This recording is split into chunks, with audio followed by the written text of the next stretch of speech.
Hello student, कैसे हो? सब बढ़िया। चलो, आज चैप्टर नंबर 5 के बारे में जो डिस्कशन करेंगे उसी के बारे में आगे। आज का हमारा टॉपिक है case of magnetism in a matter, यानी डिफरेंट मैटर कैसे आएगी।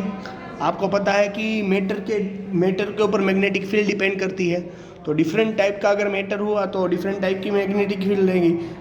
कई मैटर्स ऐसी है कि जिसमें मैग्नेटिक फील्ड हाई होती है और कई मैटर ऐसे होती है जिसमें मैग्नेटिक फील्ड लो होती है। वो किस पर डिपेंड करता है कि वो किस चीज़ से बनी हुई है, उसके अंदर कितना वॉल्यूम बनेगा, उसके अंदर कितना मास होगा, उस पर डिपेंड करेगी। रेडी? तो आज वही सारे डिस्कशन डिटेल में करने वाले हम लोग, और कुछ मैटर, कुछ एटम्स और कुछ ऑर्बिटल के बारे में डिस्कशन भी यहाँ पर हम कर लेंगे। Ready?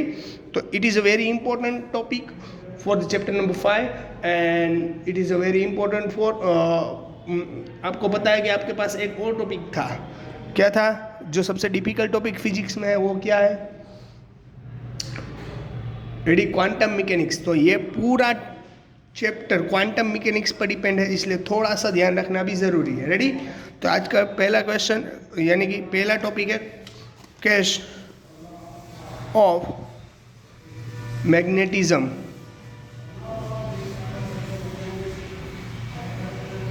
Of in matter. Ready? Case of magnetism in matter. तो कैसे रहेगा वो मैं आपको अभी एक्सप्लेन कर रहा हूँ। First, matter. तो मैटर के अंदर क्या होगा? मैटर है तो मैटर के अंदर क्या होता है स्टूडेंट? एटम्स होते हैं। रेडी? और एटम्स के अंदर क्या रहता है? न्यूक्लियस। न्यूक्लियस के अंदर क्या रहता है? पॉजिटिव, यानी कि प्रोटॉन और इलेक्ट्रॉन। जो न्यूक्लियस के अंदर प्रोटॉन है तो वो बीच में होता है, इलेक्ट्रॉन वो उसकी ऑर्बिटल में घूमते रहते हैं। आपको पता है कि जो इलेक्ट्रॉन अगर घूमते रहेंगे, अगर आप पता है किसी इलेक्ट्रिक कोई भी करंट की डेफिनेशन समझ में आ जाएगी। कोई भी चार्ज पार्टिकल अगर वो मोशन में हुआ तो वो करंट फ्लो करने की एबिलिटी होती है उसके अंदर, वो आपको पता है। तो यहाँ पर भी इलेक्ट्रॉन क्या कर रहे हैं? मोशन कर रहे हैं in the circular path. That reason electron के पास भी अपनी कोई वेलोसिटी होगी, उस वेलोसिटी के हिसाब से वो मूव करेंगे। और वो अगर वो मूव कर रहे हैं तो हमें पता चलेगा, अगर इलेक्ट्रॉन मूव कर रहे हैं तो उसके अंदर करंट भी पॉसिबल है। रेडी? तो यहाँ पर इलेक्ट्रॉन जिस डायरेक्शन में होगा उसकी ऑपोजिट डायरेक्शन में करंट फ्लो करेगा। वो तो हमारे थियरी के हिसाब से है कि करंट होता है वो इलेक्ट्रॉन की ऑपोजिट डायरेक्शन में होता है। रेडी? तो करंट भी उसके अंदर फ्लो करता हुआ दिखेगा। क्यों? क्योंकि इलेक्ट्रॉन मोशन में, इसलिए। रेडी? तो orbital motion of electron it continues an electric current. Ready? तो क्या होता है ऑर्बिटल, मैं यहाँ जो लिख रहा हूँ आपको नोट करना है। Orbital motion of electron it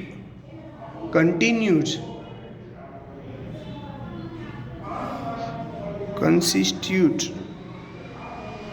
an electric current.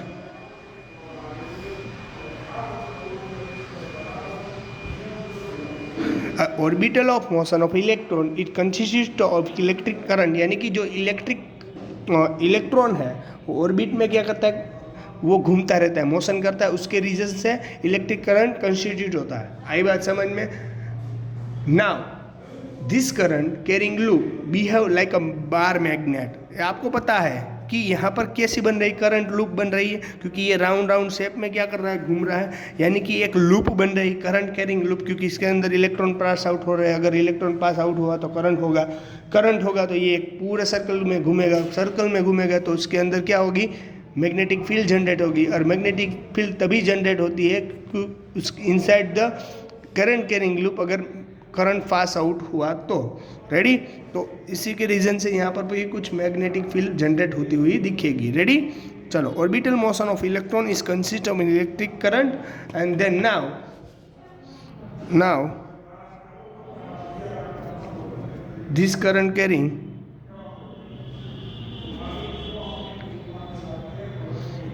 loop behave like a bar magnet, otherwise magnetic dipole. आपको तो पता है कि now this current carrying loop behave like a magnetic dipole, magnetic dipole की तरह ये बिहेव करेगा।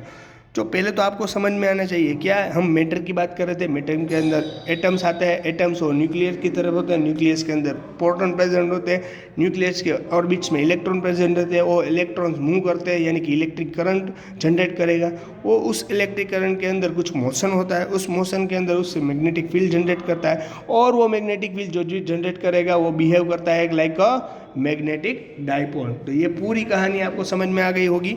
रेडी। तो यहाँ पर मैग्नेटिक मूवमेंट समझ लो कि मैग्नेटिक डाइपोल की डायरेक्शन क्या है वो हमें डिस्कशन नहीं है। तो समझ लो कि यहाँ पर प्रोटॉन थे और इलेक्ट्रॉन बाहर की ऑर्बिट में क्या कर रहे हैं, मूव कर रहे हैं इस तरह से। रेडी, आ रही बात समझ में। तो यहाँ पर भी क्या है, इस तरीके से होगा मैग्नेटिक मूवमेंट की डायरेक्शन। देखो इलेक्ट्रॉन इस तरीके से डायरेक्शन में घूम रहा है तो करंट उसके ऑपोजिट होगा। अगर करंट उसके ऑपोजिट हुआ तो आपको पता है कि राइट हैंड फिंगर हमें मैग्नेटिक डाइपोल की डायरेक्शन हमें ढूंढनी है तो किस तरह से होगी। तो यहाँ पर magnetic moment is equal to I into A वाली फॉर्मूला थी। रेडी, आई इंटू ए वाली फॉर्मूला थी मैग्नेटिक मूवमेंट के हिसाब से। अगर हमें मैग्नेटिक मूवमेंट की डायरेक्शन ढूंढनी है तो करंट जिस भी डायरेक्शन में जा रहा है वहाँ हमारी फिंगर को क्या करना है, हमें कर्ल कर देना है। और जो भी हमारा थंब यानी कि करंट इस डायरेक्शन में ऐसे घूम रहा है तो मेरी फिंगर भी ऐसे ही कर्ल होगी।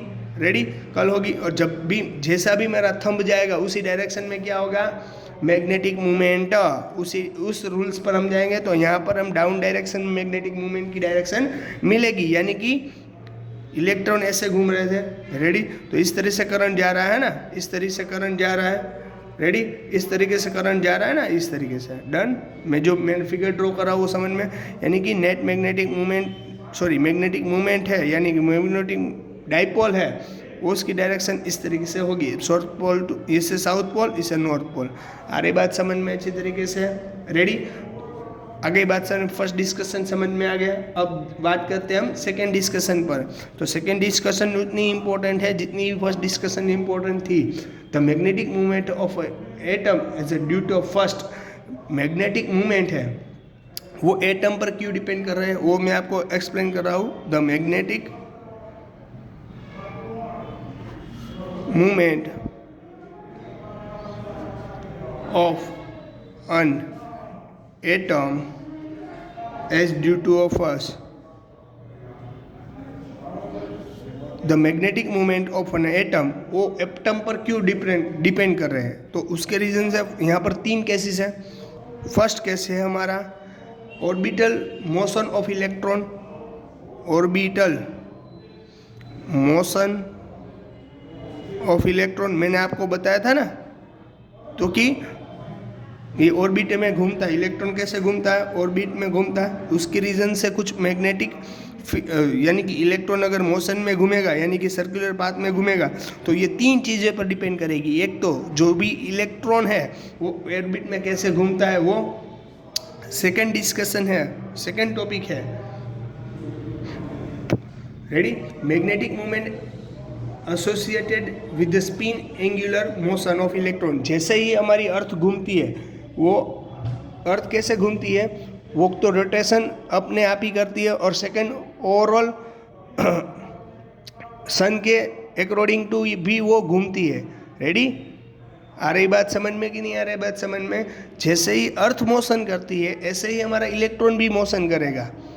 रेडी, अपने आप वो तो दिन रात होता है यानी कि 24 घंटे में एक सर्कल कंप्लीट करता है, और 365 डेज में एक सर्कुलर पूरा सर्कुलर सन के आसपास एक सर्कुलर कंप्लीट करता है। वैसे ही इलेक्ट्रॉन भी करेगा। Magnetic movement associated with the spin angular motion, वो भी एंगुलर मोशन करेंगे। एंगुलर मोशन में समझ में आ गया ना। रेडी, मैग्नेटिक यहाँ पर लिख रहा हूँ यानी कि आपको नोट करने में आसानी हो। Magnetic moment associated with spin angular moment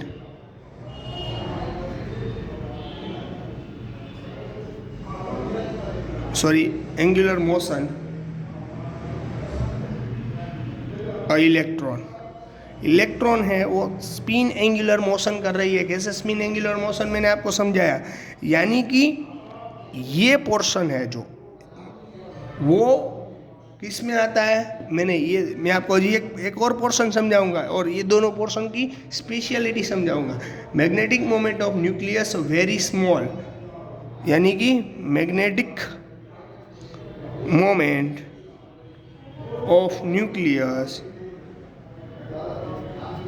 very very small, यानी कि मैग्नेटिक मूवमेंट है वो न्यूक्लियस पर कुछ कम इफेक्ट करेगी, स्मॉल इफेक्ट करेगी। यानी कि ये दो पोर्शन है, ये जो दो टॉपिक है, एक magnetic moment of circulation with spin angular motion of electron, electron जो स्पिन एंगुलर मोशन कर रहे हैं, रेडी। और सेकंड टॉपिक कि न्यूक्लियस के रीजन से इस पर लगने वाली मैग्नेटिक फील्ड, ये दोनों बात है वो कम इफेक्ट करेगी इस टॉपिक को, ऑर्बिटल मोशन है वो ज्यादा इफेक्ट करेगी, रेडी। तो ये मेजर कंट्रीब्यूटिंग करेगी, तो measure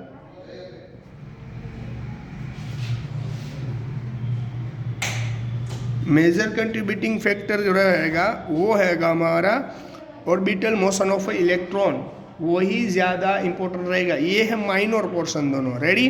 the magnetic moment of an atom also due to orbital, magnetic moment of an atom है वो मैग्नेटिक मूवमेंट क्यों करेगी, तो इन तीन चीज़ों के बारे में डिस्कशन कर लिया, इन तीन चीज़ों के रीजन से होगी। पर सबसे ज़्यादा जो इफेक्ट करेगी वो ऑर्बिटल मोशन ऑफ इलेक्ट्रॉन, ये तो माइनर इफेक्ट करेगी, रेडी। आ रही बात समझ में अच्छी तरीके है, रेडी, क्लियर। अब हमारा थर्ड टॉपिक है वो है net magnetic moment of atom is due to a magnetic moment, due to magnetic moment. The net magnetic moment of atom is due to a magnetic moment of all electron, यानी कि net magnetic moment है वो सारे electron, यानी कि एक orbit है, जैसे दूसरी ऑर्बिट होगी वैसे तीसरी ऑर्बिट होगी, ये सारी ऑर्बिट्स कंबाइन होके और जितने भी इलेक्ट्रॉन्स है वो सारे कंबाइन होके नेट मैग्नेटिक मोमेंट बनेगी, रेडी। तो हमारी फोर्थ डिस्कशन है in atom of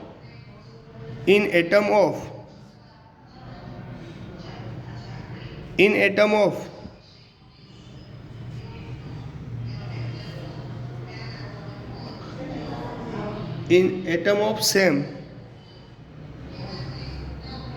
elements the magnetic movement of electron get cancel out, electron get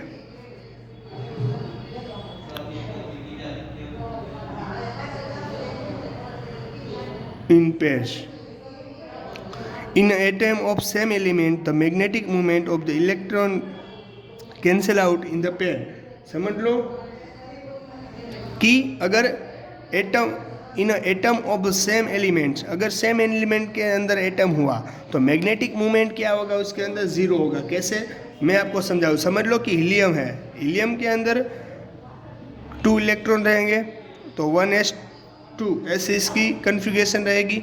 तो ऐसे इसकी कन्फिगरेशन रहे तो इस तरीके से इलेक्ट्रॉन को हम क्या करेंगे, एडजस्ट करेंगे।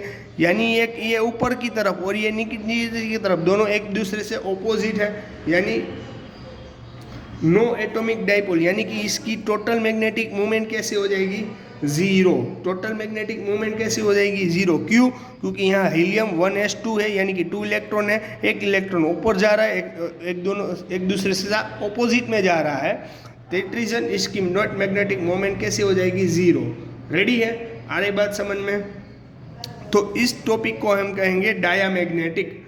क्या करेंगे, diamagnetic pair of electron, diamagnetic pair of electron, इसे बोलेंगे हम diamagnetic pair of electron. No atomic dipole, इसके अंदर नो एटॉमिक डाइपोल। रेडी, इसके अंदर एक भी एटॉमिक डाइपोल नहीं रहेगा, इसे डायमैग्नेटिक पेयर ऑफ इलेक्ट्रॉन बोलेंगे।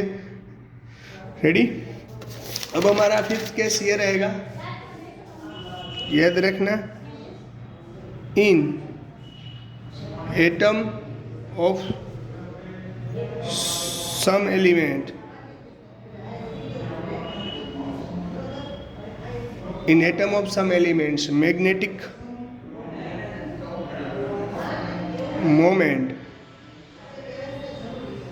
of electron do not cancel in atom of some elements। कई सारे एलिमेंट्स होंगे वो कैंसिल नहीं होंगे, उसको क्या इस टाइप के जो कैंसिल नहीं हो रहे उसको हम बोलेंगे पैरामैग्नेटिक, पैरामैग्नेटिक, अदरवाइज इसको बोलेंगे फेरोमैग्नेटिक। रेडी, इसको बोलेंगे अनफेरेड electron.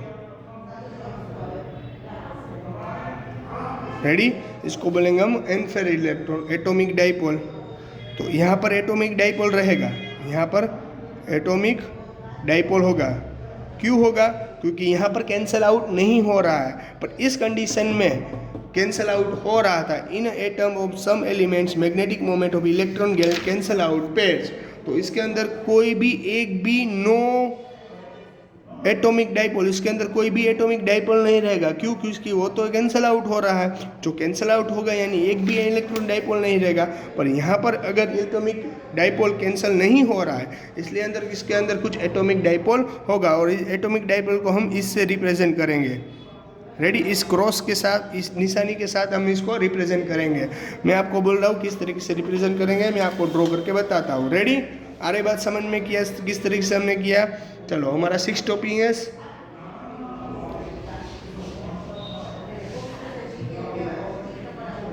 Specimen of matter,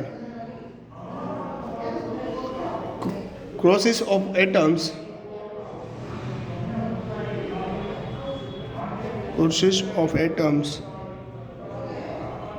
atomic dipole.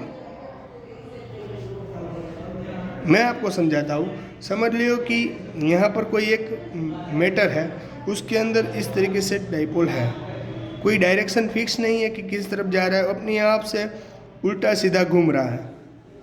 Ready, इस तरीके से अपने आप से उल्टा सीधा ये घूम रहा है। कौन सी परफेक्ट डायरेक्शन इसकी नहीं है कि इसी डायरेक्शन में जाएगा, ये अपने आप से ही घूम रहा है। रेडी, तो यहाँ पर नो नेट मैग्नेटिक मूवमेंट, हमें एक भी नेट मैग्नेटिक मूवमेंट नहीं मिलेगी, क्योंकि यहाँ पर हमें कोई भी मैग्नेटिक डाइपोल उस तरफ से जा रहा है वो हमें नहीं मिलेगी। नो मैग्नेटिक मोमेंट, यहाँ पर एक भी मैग्नेटिक मूवमेंट नहीं मिलेगी, क्योंकि इसके अंदर जो भी एटॉमिक डाइपोल है वो किस डायरेक्शन में है, वो किस तरीके से जा रहे हैं वही नहीं पता। तो इसके पर समझ लो कि यहाँ पर इतना पोर्शन मैंने ले लिया, समझ लो कि मैंने यहाँ पर इतना पोर्शन ले लिया, पर इतने पोर्शन में ही देख सकते हो आप लोग कि कोई इलेक्ट्रॉन इस तरफ जा रहा है, एक इलेक्ट्रॉन उस तरफ जा रहा है। तो 1 मिलीमीटर क्यूब का मैंने क्या लिया, पोर्शन लिया उसके अंदर से, कि यानी कि 1 मिलीमीटर क्यूब के अंदर अप्रोक्सीमेट 10⁻20 एटम्स होते हैं। कितने एटम्स होते हैं? 10⁻20 एटम्स होते हैं। रेडी, यानी कि 10⁻28 हमने यहाँ पर एटम लिया, पर हम यहाँ पर एटॉमिक डाइपोल भी ले सकते हैं, यहाँ एटम भी बोल सकते हो, यानी कि एटॉमिक डाइपोल भी बोल सकते हो। तो इसके अंदर अप्रोक्सीमेट 10⁻20 एटॉमिक डाइपोल होंगे, किसके अंदर? इस पोर्शन 1 मिलीमीटर क्यूब के अंदर 10⁻20 एटम, अदरवाइज यानी कि 10⁻20 मैग्नेटिक एटॉमिक डाइपोल उसके अंदर प्रेजेंट रहेंगे। और एटॉमिक डाइपोल को तो हम पहले से इसको अंदर इस तरीके से रिप्रेजेंट करते थे। और सेकंड थिंग कि एटॉमिक डाइपोल होता है, atomic dipole no net magnetic moment, यानी कि यहाँ पर नेट मैग्नेटिक मोमेंट क्या रहेगी? 0। तो यानी कि यहाँ पर लिख सकता हूँ net magnetic moment is equal to 0। Otherwise इसको इस तरीके से भी रिप्रेजेंट कर सकता हूँ।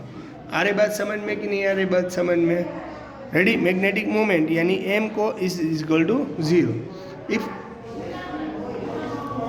अगर इसको ही किसी एक्सटर्नल फील्ड के अंदर, अगर समझ लो को मैं इसको ही कुछ एक्सटर्नल, यहाँ पर ऊपर के अंदर कोई एक्सटर्नल फील्ड नहीं थी, पर इस सेकंड कंडीशन है 7 पॉइंट में हम देखें इन on application of external magnetic field or torque acts on magnetic dipole and this torque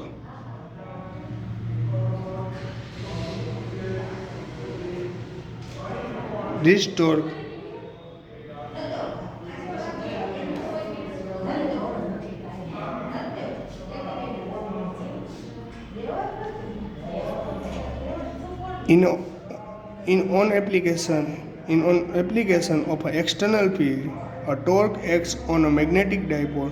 This torque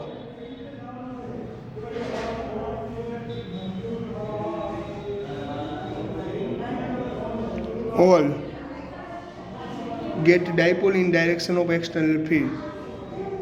Dipole in direction of external field. Ready. आ रही बात समझ में स्टूडेंट? देखो इस तरीके से होगा, यहाँ पर देखो इस तरीके से मूव कर रहा है, ये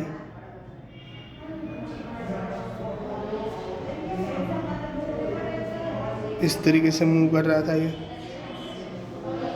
अब ये एक समझ लो कि एक्सटर्नल फील्ड में रखा गया। एक्सटर्नल फील्ड में यानी मोस्ट ऑफ, देखो इसकी डायरेक्शन मोस्ट ऑफ ये एडजस्ट हो जा रहा है। मोस्ट ऑफ ये कैसा हो जाए, इसकी डायरेक्शन के हिसाब से देखो अच्छी है। देखो आप मोस्ट ऑफ ये इलेक्ट्रॉन है वो अच्छी तरीके से है, देख सकते हो आप लोग। मोस्ट ऑफ इलेक्ट्रॉन है ये अच्छी तरीके से उसकी डायरेक्शन में मूव कर रहे हैं। कब? जब इसके ऊपर एक्सटर्नल फील्ड लगाई तब। रेडी। तो एलिमिनेट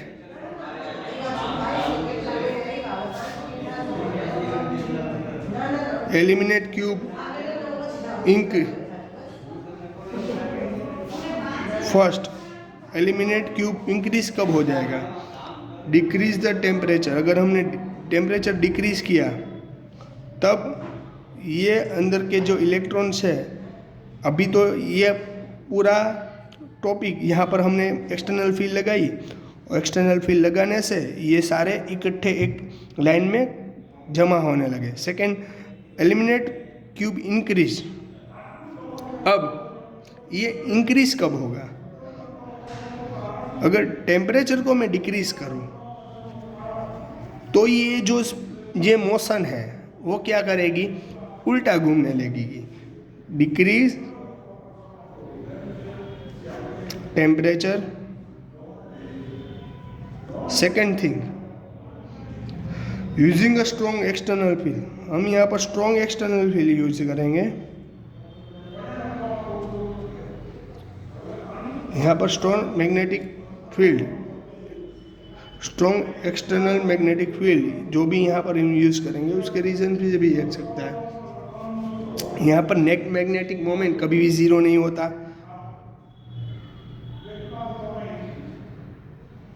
यहाँ पर नेट मैग्नेटिक मोमेंट कभी भी जीरो नहीं हो जाए, does not equal to zero. Done. और मैग्नेटिक मोमेंट कुछ तो यहाँ पर रहेगा ही। रेडी। तो यानी कि इसको क्या कहा जाएगा कि यहाँ पर इट्स मैग्नेटाइजेशन। हमने यहाँ इसको क्या किया? यहाँ हमने इसको मैग्नेटाइज किया। वैसे हम कह पाएंगे क्यों? In on application of external magnetic field और torque act on the get dipole. अगर यहाँ पर हम एक्सटर्नल मैग्नेटिक फील्ड लगाएंगे तो वहाँ पर कुछ टॉर्क जनरेट होती हुई हमें दिखेगी। Get dipole in direction of external field, और ये डाइपोल की डायरेक्शन होगा और एक्सटर्नल फील्ड की भी डायरेक्शन में होगा।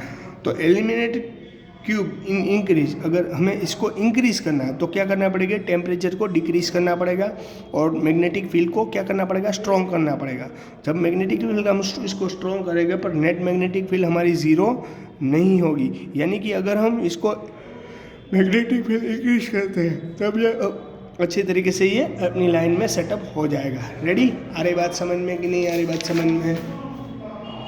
इसमें इस तरीके से किसी भी को कोई भी दिक्कत हो तो मुझे बोल देना। रेडी, चलो अब हमारा इम्पोर्टेंट टॉपिक है मैग्नेटाइजेशन वेक्टर। मैग्नेटाइजेशन वेक्टर क्या है उसके बारे में डिस्कशन, 2 टॉपिक डिस्कशन करने हैं हमें, और एक पर हमें मैग्नेटाइजेशन वेक्टर ढूंढना है और सेकंड डिस्कशन करना है मैग्नेटिक इंटेंसिटी। तो फर्स्ट डिस्कशन करेंगे मैग्नेटिज्म।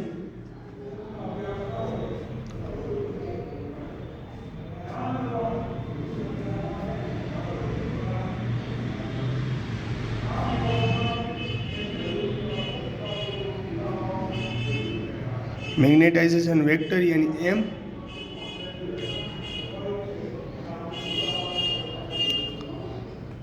रेडी, मैग्नेटाइजेशन वेक्टर यानी एम। अब मैं आपको एक्सप्लेन कर रहा हूँ, ये मैग्नेटाइजेशन वेक्टर है, देख लेना अच्छी तरीके से ये। रेडी, और इस तरीके से मूव कर रही है।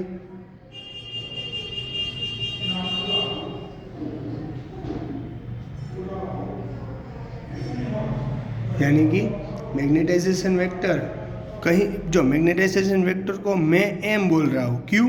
क्योंकि एनसीईआरटी में एम दिया गया हुआ है, पर मैं यहाँ पर आई से रिप्रेजेंट करूँगा। क्यों? क्योंकि मैग्नेटिक मूवमेंट था, वो था ना हमारा एम, मैग्नेटिक मूवमेंट को हम एम से रिप्रेजेंट कर रहे थे, पर हम एनसीईआरटी में एम दिया गया हुआ है, हम आई वेक्टर के उससे रिप्रेजेंट करेंगे। यानी आपको पता चलना चाहिए कि मैग्नेटाइजेशन वेक्टर को हमने आई किया, एनसीईआरटी में एम दिया गया हुआ है। अगर हमें अकॉर्डिंग टू एनसीईआरटी चलना है, I don't have any problem, बरोबर। तो चलो मैग्नेटिक एनसीईआरटी के अकॉर्डिंग चलते हैं। एनसीईआरटी में क्या दिया गया है, एम बार, यानी कि मैग्नेटाइजेशन वेक्टर यानी कि net magnetic moment upon volume, ये इसकी फॉर्मूला है, net magnetic moment upon volume. Net magnetic moment यानी इसको हम बोलेंगे मैग्नेटिक, और दोनों एम में थोड़ा सा डिफरेंस तो रखना पड़ेगा ना, इसको मैं एम नेट बोल रहा हूँ, अपॉन वॉल्यूम को वी, और इसको मैं ऐसे इसको कल कर दूंगा। रेडी, तो आपको पता चल जाएगा। ये है मैग्नेटाइजेशन वेक्टर और ये है मैग्नेटिक मोमेंट, यानी net magnetic moment upon volume, यानी हो जाएगा मैग्नेटाइजेशन वेक्टर, यानी हो गया मैग्नेटाइजेशन वेक्टर। ये याद रखना, ये फॉर्मूला है, इस पर एक न्यूमेरिकल सभी करवाऊंगा। इसका यूनिट कैसा होता है, यूनिट मैग्नेटिक मोमेंट की फॉर्मूला क्या थी, आई इंटू ए, आई यानी कि करंट, करंट यानी ए, सॉरी आई यानी कि करंट, एम्पियर, इसका यूनिट एम्पियर, ए यानी एरिया, एरिया का स्क्वायर मीटर स्क्वायर। रेडी, और वॉल्यूम यानी कि क्यूब होता है, मीटर क्यूब, तो ampere into sorry metre square upon metre cube, यानी यूनिट, ऐसा यूनिट है इसका मैग्नेटाइजेशन वेक्टर का, यानी मीटर एम्पियर मीटर क्यूब है, ऊपर जाएगा तो स्क्वायर कट हो जाएगा, तो 1 डिग्री नीचे बचेगी, वो भी ऊपर जाएगी, तो एम्पियर एम इनवर्स वो होगा यूनिट। किसका यूनिट हो गया, ये किसका यूनिट हो गया, ऐसा यूनिट है मैग्नेटाइजेशन वेक्टर का, ऐसा यूनिट है। रेडी, चलो अब क्वेश्चन करवाता हूँ उसका 4। ये याद रखना formula, for bar magnet with dipole with pole, sorry not dipole, pole with pole strength m, length 2l and cross section area A calculate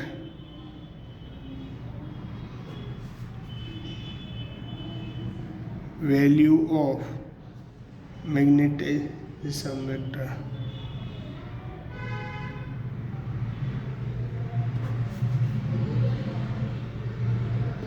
for a bar magnet with the pole strength M, length 2L and cross section area A. Calculate the value of a magnetism vector. समझ लो कि इस तरीके से है कि ये पूरा question है, मैग्नेटिज्म वेक्टर की वैल्यू हमें फाइंड करनी है। तो यहाँ नॉर्थ पोल साउथ पोल, इसको नॉर्थ पोल बोल देता हूँ, यानी कि इस पर वो जो एम रहेगा, इस पर एम रहेगा, इन दोनों की लेंथ 2L वो दी गई हुई है। How can we calculate? तो फॉर्मूला क्या रहेगी, ऐसी रहेगी, इसको मैग्नेटाइजेशन वेक्टर बोलेंगे, यानी net magnetic movement upon volume, ये फॉर्मूला थी। नेट मैग्नेटिक मूवमेंट को एम, नेट मैग्नेटिक मूवमेंट क्या थी, अब आपको पता है नेट मैग्नेटिक मूवमेंट की फॉर्मूला था आई इंटू ए, और सेकेंड एक और फॉर्मूला थी, आपको पता है इलेक्ट्रिक डाइपोल मूवमेंट होती है, तो आपको पास P = 2QL वह फॉर्मूला थी, याद है। तो यहाँ पर भी मैग्नेटिक मूवमेंट की ये फॉर्मूला नहीं यूज़ करेंगे हम लोग, यहाँ पर मैग्नेटिक मूवमेंट के लिए कि कौन सी फॉर्मूला यूज़ करेंगे।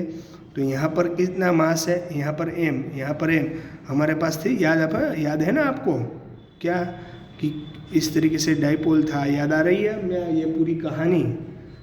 नेट मैग्नेटिक मूवमेंट हम यानी कि इलेक्ट्रिक डाइपोल मूवमेंट P से रिप्रेजेंट करते थे, 2QL ये पोर्शन था। तो यहाँ पर 2 एज इट इज़, यहाँ Q की जगह क्या है M और L, तो यहाँ पर मैग्नेटिक मूवमेंट तो 2mL, यानी कि नेट मैग्नेटिक मूवमेंट है वो M × 2L, इस तरह से रिप्रेजेंट कर सकते हैं हम लोग।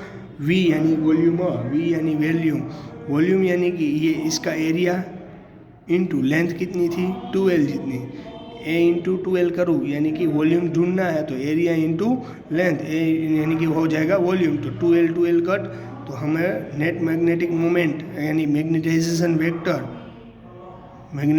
वेक्टर क्या मिल गया हमें आंसर, M/A। मैग्नेटाइजेशन वेक्टर क्या मिल गया, मास स्ट्रेंथ अपॉन एरिया। रेडी, आ रही बात समझ में कि नहीं आ रही बात समझ में, क्लियर हो गई बात पूरी। ये क्वेश्चन भी करवा दिया, मैग्नेटाइजेशन वेक्टर इसको NCERT में M दिया गया हुआ है, पर हम I से भी रिप्रेजेंट कर सकते हैं। रेडी, चलो अब मैंने आपको सेकंड समझाने की, मैंने कहा था कि मैं आपको एक और समझाऊंगा, वो है मैग्नेटिक इंटेंसिटी। तो मैग्नेटिक इंटेंसिटी क्या है,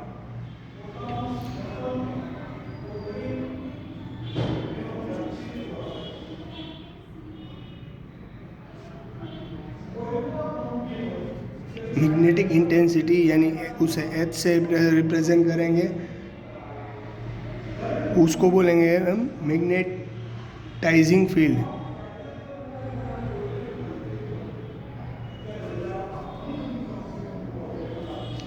रेडी, मैग्नेटिक इंटेंसिटी यानी H, उसे मैग्नेटाइजिंग फील्ड बोलेंगे।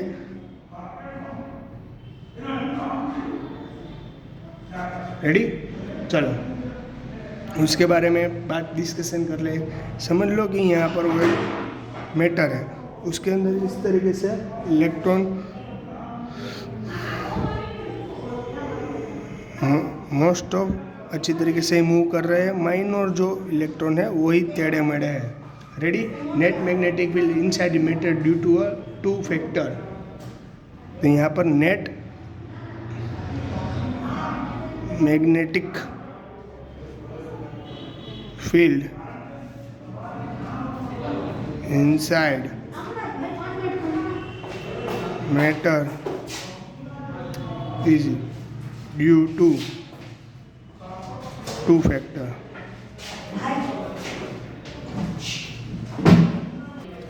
रेडी स्टूडेंट, अब मैग्नेटिक इंटेंसिटी H के बारे में डिस्कशन करने जा रहे हैं हम लोग। मैग्नेटिक इंटेंसिटी H यानी कि मैग्नेटिक इंटेंसिटी H के बारे में डिस्कशन करने से पहले मैं आपको ये बता देता हूँ स्टूडेंट कि यहाँ पर जो मैग्नेटिक मैटर ली हुई है उसके अंदर electron same as it is हमने क्या किया हुआ है, मैंने इसको एडजस्ट किया हुआ है। रेडी। तो यानी कि यहाँ पर नेट मैग्नेटिक फील्ड जीरो तो नहीं होगी, तो यहाँ पर net magnetic field inside the matter is due to a two factor, यानी कि यहाँ पर जो इनसाइड यहाँ पर दो फैक्टर पर डिपेंड करेंगे।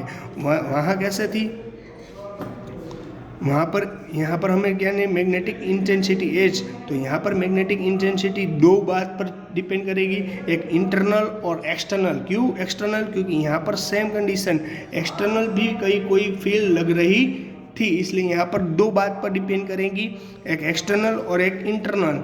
तो यहाँ पर जो एक्सटर्नल डिपेंड कर रही है तो वो एक्सटर्नल और इंटरनल, तभी हमें नेट मैग्नेटिक फील्ड मिलेगी। तो नेट मैग्नेटिक यानी कि इंटरनल और एक्सटर्नल दो चीज़ें पर डिपेंड कर रही है। तो इंटरनल के अंदर कौन सा पोर्शन आएगा, तो नेट इंटरनल फैक्टर, तो इंटरनल फैक्टर है due to a alignment of dipole sum magnetisation, यानी कि यहाँ पर जो मैग्नेटिक डाइपोल है, मैग्नेटिक डाइपोल वो इस पर इफेक्ट करेंगे। इंटरनल के अंदर क्या होगा, मैग्नेटिक फील्ड इंटरनल केस पर डिपेंड करेगी मैग्नेटिक डाइपोल पर। मैग्नेटिक डाइपोल यानी स्टूडेंट में क्या बोल रहा हूँ आपको, रेडी।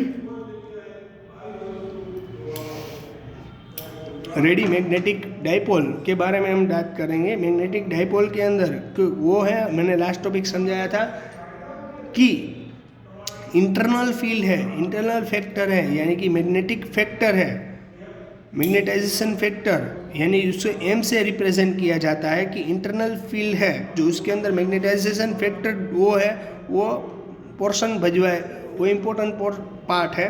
और दूसरे एक्सटर्नल फील्ड के अंदर जो एक्सटर्नल फील्ड बाहर से इफेक्ट कर रही है, इंटरनल के लिए कौन था M, और एक्सटर्नल के लिए कौन डिपेंड कर रहा है, एक्सटर्नल फील्ड होती है स्टूडेंट लाइक करंट कॉइल और एक्सटर्नल फील्ड। यहाँ पर बाहर के करंट कॉइल हो अगर वहाँ पर एक्सटर्नल फील्ड हो कोई, तो उसकी इंटेंसिटी यानी उसको बोलेंगे हम H की टेक्स्ट बुक में कोई पर्सनल डेफिनेशन नहीं दी गई हुई है, यानी H दो तरीके, एक इंटरनल, तो इंटरनल पर कौन अपना मेन पोर्शन है मैग्नेटिक वेक्टर, और इंटरनल फैक्टर पर कौन डिपेंड कर रहा है मैग्नेटिक इंटेंसिटी H। तो मैग्नेटिक इंटेंसिटी एक्सटर्नल पर इफेक्ट करेगी, यानी बी नेट किसके डायरेक्टली किसके प्रोपोर्शनल रहेंगे, H और I यानी कि M।